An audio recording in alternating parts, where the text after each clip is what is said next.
Igbo ndị mana ege m ntị ekenekwa m ụnụ n'ụbọchị nke taata biko na enwere ozi dị oke mkpa anyị ji wee bata n'ụbọchị nke taata.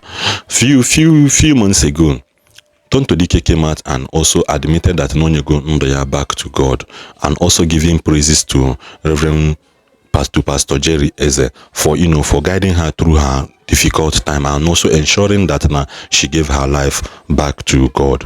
Then n'ime this year abatalofo on Ababeraba Cubana we post a video ebe na Pastor Jerry Eze on a private jet and also mbona Pastor Jerry Eze on n'ime moto. So and a few days later o post kwa video about Pastor Jerry Eze yana Pastor Jerry Eze when Pastor Jerry Eze commissioned their estate, and also 2 days ago Pastor Jerry Eze also announced a $300,000 empowerment program on.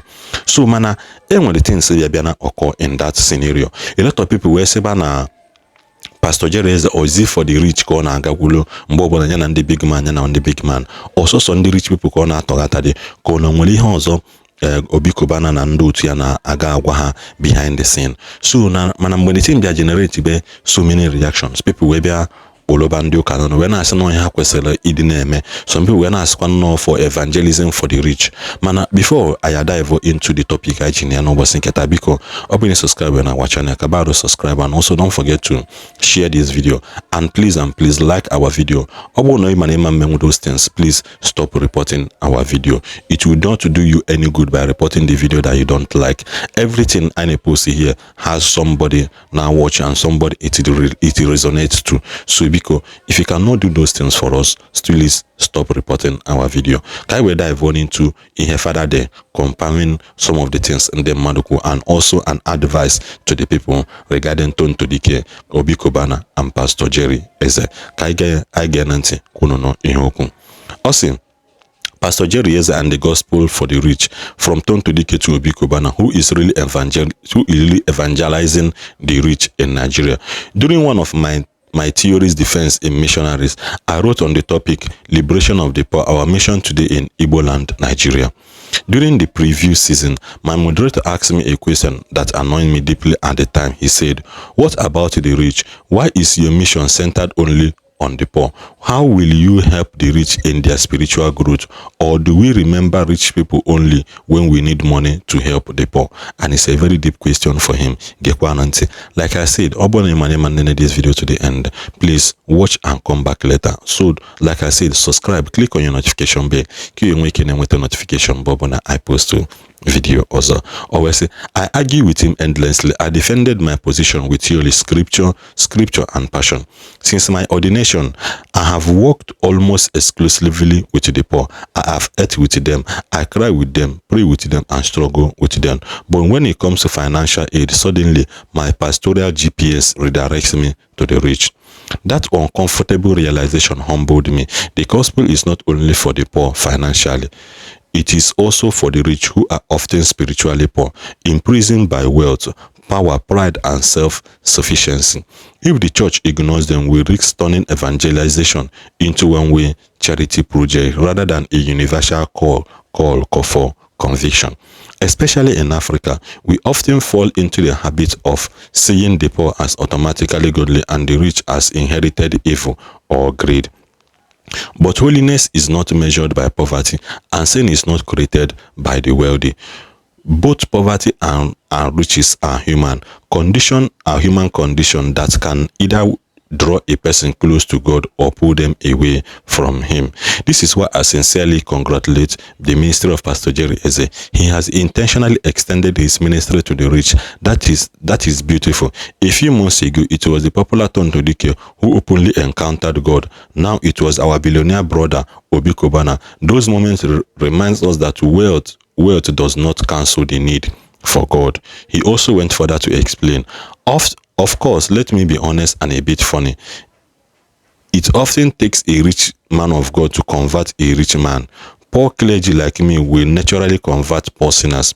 We speak the same economic language. This word brings me back to something I'm supposed to one day. Ask my mother, say, If you cannot understand this topic, because do not argue it. We give to the poor to be blessed, but we give to the rich to be rich. Where I begin to give him an example of why then do rich people, no matter their money, they visit their rich people without empty-handed. Go and check the last performance of Flavor Nabania on Dangote. You will find out that everybody there are rich people.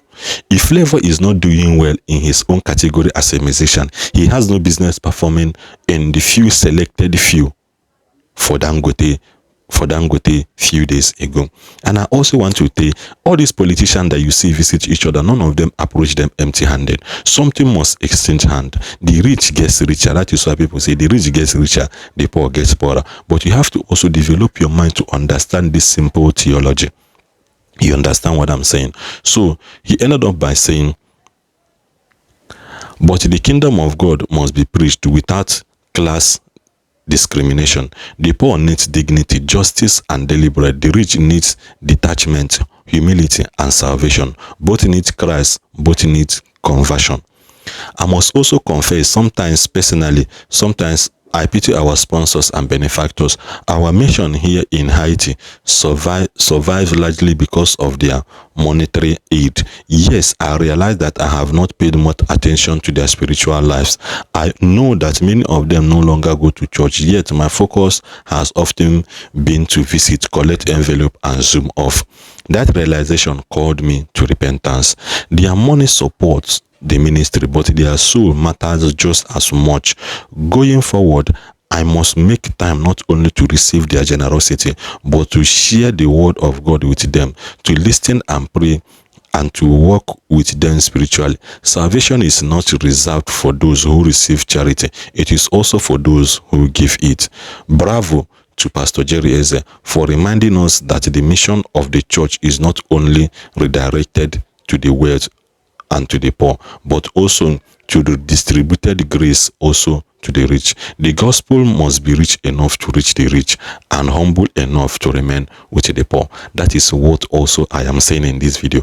I conclude by saying that the Bible, the name of Jesus is too heavy that it must take the wealthy to lift it up. Let's take a scenario that occurred in the Bible. When Jesus was crucified, everybody ran away, and when he was crucified on that cross, we all know that how he gave up the ghost on that cross, and he was hanging there.